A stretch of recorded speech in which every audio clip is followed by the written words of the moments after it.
let's connect Instagram.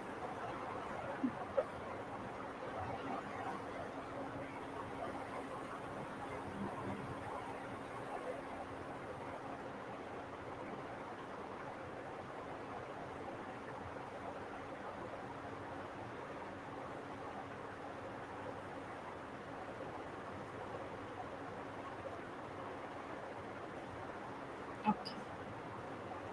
Yeah, I think we're live now.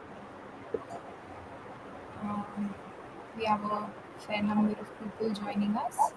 We can start. Good evening to everyone who's tuning in.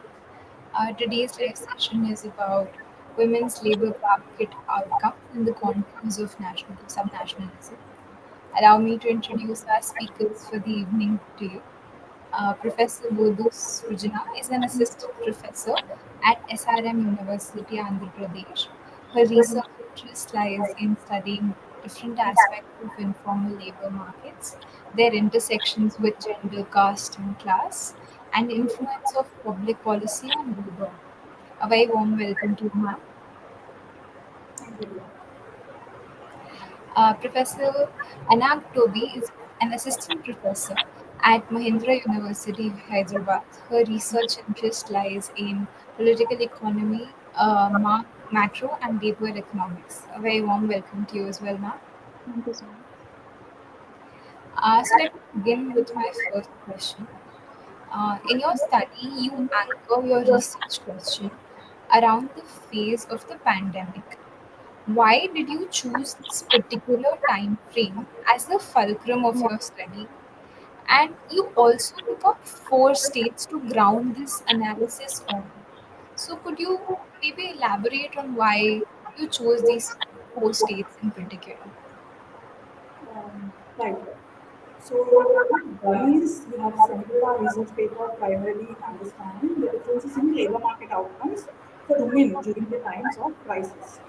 So what we found interesting is to figure out how the employment of women would fare in a crisis-like situation.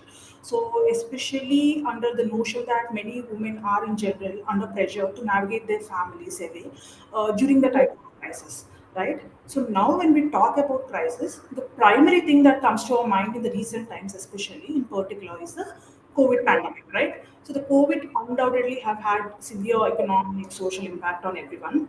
We've all been hearing about that across age groups. It affected across genders and those across different working classes. Now, we all are aware of that mostly, but however, those who suffer the most are the lower rungs of those in the working class. So, those in the disadvantaged or vulnerable positions, be it from those in the lower rungs in the hierarchy in, say, occupational ladder, or in the lower ranks in the social groups, gender for that matter, were those who have to take the brunt due to the sudden hit of pandemic. And job loss has been extremely high as well. We all have well heard and read about that. Now the pandemic has acted as a stress test, which could possibly reveal the underlying strengths and weaknesses in various frameworks. So during a crisis-like situation is when we can possibly know or determine how well governance is efficient or what all can be possible takeaways to improvise the livelihoods according to different governance regimes. So when it comes to a country like India, where we have say more than 90% of informal workforce, it makes it even more challenging in times of crisis like pandemic. So mostly these people depend on their day-to-day wages to feed themselves or support their families to earn livelihoods. So this particularly hits hard to those in the marginalized communities, right? So given that pandemic has had an unprecedented impact on labor in general, particularly the informal and those in the lower socioeconomic groups, this is exactly when the governments need to step up, and the states with stronger subnational tendencies stood an excellent testing point at the time to situate the argument of our study is what we felt. Now, when we study the women's labor market outcomes during the pandemic, that is one of the worst possible crises in the recent history. There can be many insights that can be gained on the differences in governance or impact of their different policies on the labor force. And women are easily seen as disposable from the labor market scenario. We were curious to understand how, or curious to understand the quality and quantity of their participation, especially during pandemic. Yeah. Coming to the second part of the question which you have posed, here we have considered four states. So these four states include Tamil Nadu, West Bengal, Gujarat, and Uttar Pradesh. And we took these four states to understand the women's labor force outcomes during the time of the crisis, that is the pandemic. And interestingly, in this list of states, Tamil Nadu and West Bengal can be called as what is governed by governments. Because the subnational, what I meant by subnational is that these are the sort of regional political regimes which have different attunements towards social policies, and it might be influenced by their maybe respective party differences, state party differences, or they might be more focused on mobilization, preservation of their language, culture, norms, etc. And also, one thing about subnationalism is that uh, they are also governed. They're not governed by the same government which is in power at the same time. So that is one of the crucial difference.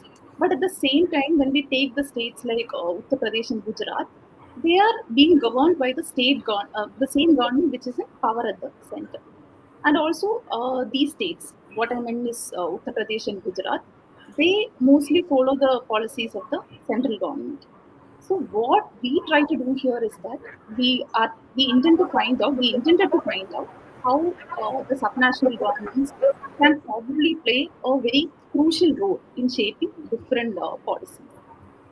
And also, these policies have the potential to impact the well-being and the livelihood of women also. And we wanted to see if they were whether they were able to provide them with quality employment. And this is because when we also noticed studies in terms of quality of employment across gender, caste, or class in India as a whole, and India being such a heterogeneous country, um, many studies didn't take into account the differences among states. But we intended to do that in our study. And also, there are many states which follow market oriented policy, and there are other states which follow social policy. And some states do try to find a balance between both. And but in our example, states like Tamil Nadu and West Bengal have demonstrated proactive welfare systems. And also, we check whether these stood true or and strong even under the conditions of pandemic. And also in popular discourses, we hear that Gujarat and Uttar Pradesh, where there, as I told earlier, the development policies have mostly been in tune with that of the central governments, and where the policies often foster entrepreneurship, innovation, and they often mirrored the development policies of the central government. And how they fared during the pandemic also we have examined. And also, the subnationalistic discourse of Tamil Nadu and West Bengal have already been a subject of lot of academic discussions, because these states have already been in the limelight for their emphasis on cash transfer schemes, be it direct, indirect, etc., and also due to their other strong social welfare measures. And also, the pandemic seemed like a very right opportunity to distinctively analyze how the policy prescriptions of these states will affect workers, especially women workers. And that too at the time when the inequalities have been widening, and also the social and economic systems were disrupted at the time. So that's why we took the time of the pandemic to attempt the study. Right. So I think your introductory remarks comprehensively cover the primary objective and the pointers that you present in your paper. You also attempt to analyze the link between the influence of social policies on women's labor market outcomes from a subnational perspective. Could you expand on this? Yeah. So in our study, we have tried to analyze the link between social policies and women's labor market outcomes from a subnational perspective. Because we believe the design and implementation of these policies at a very grassroots level can significantly impact, say, the scope and effectiveness. So, the subnational governments design and implement policies that cater to the specific needs and conditions of their particular regions in hand. So this decentralization, what it does is it allows for more targeted and efficient interventions. So the historicity of the policy structures of the state comes to play a major role, especially again when it comes to the crisis like pandemic. Now, taking the two states of Tamil Nadu and West Bengal who have stronger social welfare systems in place or have been proactive in welfare policies compared to say other states. These may include subsidized healthcare and education, various measures in terms of financial support for women entrepreneurs, or even to say the programs aimed at improving women's access to education and vocational training. Now, what we need is to understand and see if these strong social welfare policies change the pattern of women's participation in the labor market during pandemic. In particular, in our paper, what we are interested is in examining the case of women's employment in types of crisis because even historically, women often have been underrepresented or discriminated against at various levels without equal opportunities, right? Either be in education or employment or even household level decision making and so on. So, while women's labor is often undervalued in terms of both paid and unpaid in the economic sphere of the job, again, they are even more overrepresented in precarious jobs with lower wage or lesser or no social security and so on.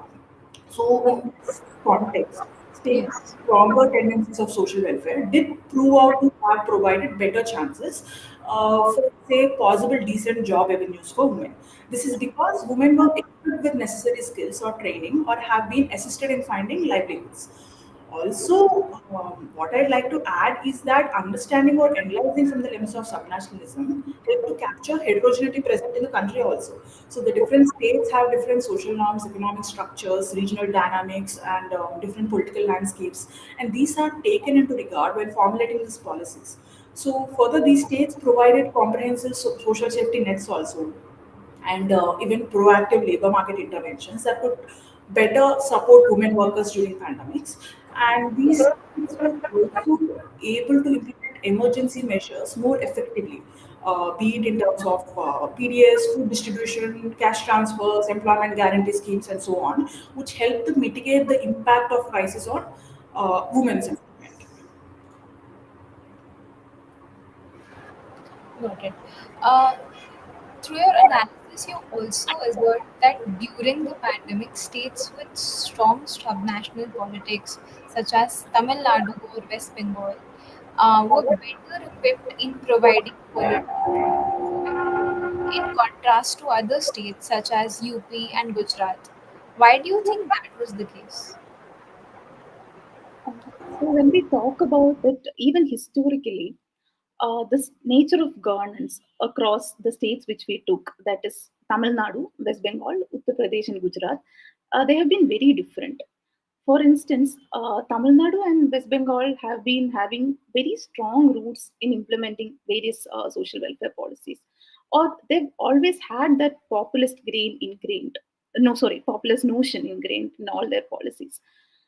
And when we talk about this, when states do provide the strong social support in the form of welfare policies, be it in the form of cash transfers, subsidies, or even assistance in finding employment, skill training, and even in the general domains of education and health, it will obviously equip people to find a decent livelihood, and they wouldn't need to resort to very precarious forms of employment even to tend to their day-to-day affairs. And when we talk about women's labor force participation in general, most confuse this as an indicator which is something very positive, but it need not always be the case. Instead, it might be their helplessness or some economic crisis going on in the family, which might be pushing them to resort to any means of employment. And when we talk about it in the lens of our paper, we specially consider the employment statuses of women to understand the same. Because When we say that there is increased participation of women as household helps or as casual workers, it may not always convey a great picture on the quality of employment. So the quality of employment also matters, right? And when there are governmental efforts to augment livelihood or general well-being, there will be less vulnerability also, and the women will be able to find decent employment avenues. And when we analyze from the paper, the states like Tamil Nadu and West Bengal, they these states could translate the social indicators into better employment outcomes. That is because that might be because these respective governments have historically focused on strong social and economic welfare policies. And as I told earlier, the welfare policies in the domains of education, skill training, or assistance in various kinds equip people to not to be subsumed in very precarious occupations. And this might be even more helpful when in times like the pandemic, because the states will be better equipped to navigate a crisis like the pandemic.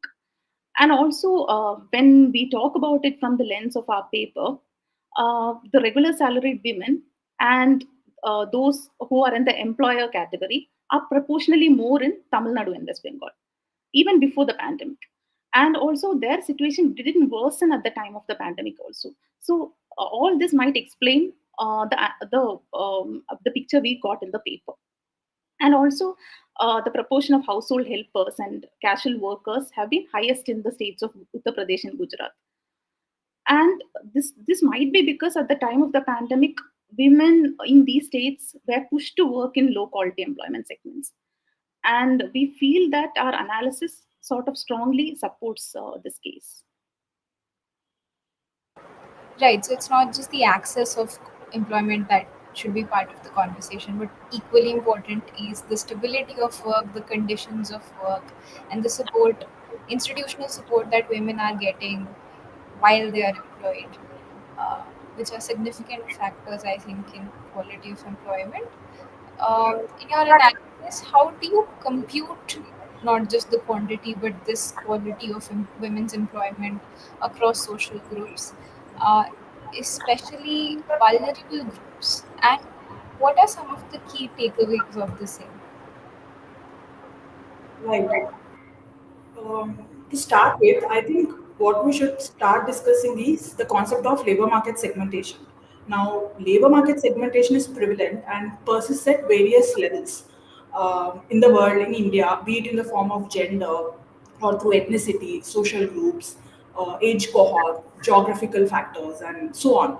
So, the several socioeconomic or demographic or political factors can possibly determine or lead to creating exclusion or inclusion of labor force in various domains. Now, what we are concerned here is the labor market differentiation across different social groups. Now, this has been well debated, of course, and the discrimination has always been present towards the disadvantaged social groups. So, these social groups have always been part and parcel of the labor force, but are mostly placed in the lower rungs in the occupational ladder. So the upheaving of these sections has been slow process as far as the country as a whole is concerned. But what about the states which support strong social welfare policies? Right? Does the marginalized groups in those states have a better opportunity to climb up the employment ladder? Now, this is what inspired us to take this question into consideration. Now, in our analysis, we consider the employment status for varied caste groups, considering the employment status such as whether they are engaged in self-employment or wage employment, and again the different types within them can possibly reveal job certainty and security. Now, further incorporating the differences between social classes in these particular states to take into account the employment disparity between states, in addition to effect of educational attainment on employment, has also found to be very useful in this regard. Also, to add to that point, when we talk about our key findings, also, it revealed significant disparities in employment quality. And women from vulnerable groups, like what I meant by vulnerable groups is groups belonging to lower caste, and they often find themselves in informal and precarious jobs. and often these jobs often come with low wages, poor working conditions, etc. And but however, in states like Tamil Nadu and West Bengal, maybe because of their stronger social policies, they could exhibit better employment quality for women, and which includes higher job security, better wages, and so on.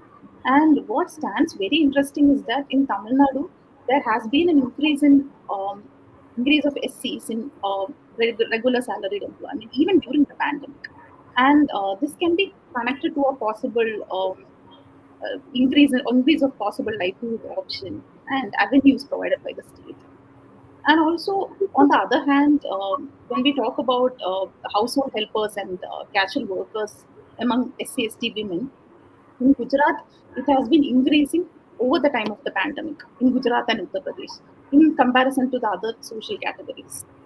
And so we believe that the proactive state level intervention did play a very crucial role in enabling women, and especially women from lower social group, to participate effectively in the labor market. And also, from the light of our paper, also, our analysis speaks the same. Right. So, um, how do education parameters in particular impact women's employment in these subnational states?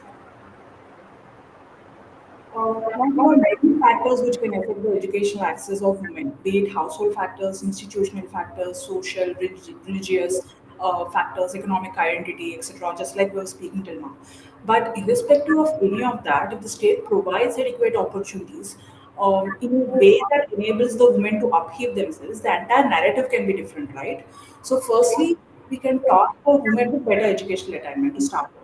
Now, in states like Tamil Nadu, West Bengal, higher levels of female education are closely linked to improved education employment prospects. Sorry.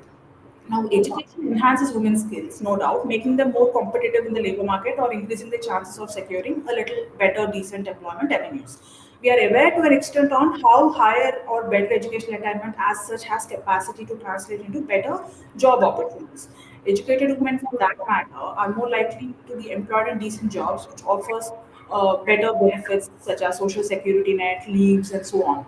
Now, this in turn contributes to economic independence, and again, it's connected to overall well-being of women as such. For example, in Tamil Nadu and West Bengal, proactive educational policies and programs have been instrumental in improving women's educational outcomes. So, for instance, state-funded scholarships or free textbooks, midday meal schemes program have significantly increased the female enrollment. The data very well shows that this investment in female education has had a ripple effect. Is what we feel, leading to higher labor force participation and improved employment quality for women. But what we must not forget is the impact of education on women's employment? Is it uniform across all the social groups? That is the question. Now, no. Women from marginalized communities often face additional barriers than others that impede their educational attainment and subsequent employment opportunities also. Now, what our paper finds evidence in this light is even not so educated women are placed in better employment in states like Tamil Nadu and West Bengal. So, first, these states and subnationalism have emphasized on equipping and providing girls or women with assistance for educational opportunities to uplift themselves, and in addition to ensured assistance for securing employment. While the situation of not so educated women worsened during pandemic in the states without subnationalistic tendencies, in such a way that they have to go for more precarious occupations, and women in other fields have had better means to stay afloat during the time. So, what states with stronger subnationalism has aimed to do is address these disparities with targeted interventions to ensure that all women, particularly according to disadvantaged social groups, gain access to educational opportunities, and also achieve favorable employment outcomes comparatively. Right. Professor Toby, do you want to add anything? No, I think she already explained it right. Okay, great. Um, you also mentioned that historically, populist intervention and policy making of this state can be divided into two domains, namely social popular and economic popular. Could you explain these two terms with reference to your study? Okay. So the distinction between these two, that is the social popular and economic popular, uh, these interventions, is something that the authors of the book, The Dravidian Model, who are Professor Vijay Bhaskar and Professor Kalaidasan, they put forward this idea. And the book examined the political economy of Tamil Nadu, and the book is about the socio-economic policies and the governance in Tamil Nadu. And when we talk about the social popular interventions, they mostly refer to policies and programs aimed at improving the overall social welfare and the overall quality of life of the population. And these interventions, social interventions, are mainly focused on promoting social equity and aimed at creating access to basic needs for all. And to understand better, we can maybe take the example of interventions in um, health education or something. And on education front, we can say that maybe free and compulsory education schemes, or midday meal schemes, or scholarship to enhance skill training as examples of social interventions, because these can enhance educational attainment of the general population, right? So, in that way, these are the great examples of social popular schemes. And further, when we are talking about it on the health front, we can tell that free public health program or insurance, public insurance, it can be an example. And also the other programs like public distribution schemes or the schemes which provide subsidized housing, etc. It, this all comes under the umbrella of social popular. And when we are talking about economic popular, these interventions are mainly focused on boosting economic growth and development aiming to create job opportunities or etc. And they are mostly focused on creating inclusive economic development. So some examples can be encouraging industries and investing in infrastructural facilities so as to create jobs, or the vocational and skill training programs to enhance employability, or maybe even promoting the small or medium enterprises to encourage or boost businesses and entrepreneurship and so on. So this is the basic difference between social popular and economic popular. Right. Thank you for breaking down those terms for us. Uh, you also mentioned that uh, polarization of castes due to supply side development policies has been the biggest drawback of the Gujarat model of development. Could you also share your reflections on the disparities observed across states in greater detail? Okay, for that, maybe let's first talk about Gujarat model of development as such. Many researchers and many scholarly articles, they often criticize the Gujarat model because in Gujarat model there's a coexistence of high GSDP, that is the gross state domestic product, and but at the same time the human development indices remain very low. And the state, which is Gujarat, it primarily focus on economic growth through industrialization, infrastructure development, the boosting of investments or businesses, and so on. That is, in the Gujarat model, policies were often oriented to enhance states' capabilities. They often provides incentive for investors and businesses. And these policies have been mainly focused on the supply side. By supply side, here I meant that they focus on creating a business friendly environment by creating infrastructure, industries, and all. And while all these policies can lead to economic growth via the boosting of investment, industrialization, and so on, what we have been seeing is that it is leading to significant social disparities. And also, the indicators of deprivation is quite high in the state, be it on the health front or on the education front. So the main criticism is that all the above is what I've mentioned till now. It all that is because it followed the kind of policies that support a great production of goods and services. They give tax benefits, reduced very with so much relaxed regulations for businesses and so on. And when we talk about supply side policy, we also have to talk about the trickle down effect also. And mostly the policy practitioners believe that policy practitioners of the supply side policy, I meant, they believe that when they target economic variables that can boost production, the companies will expand.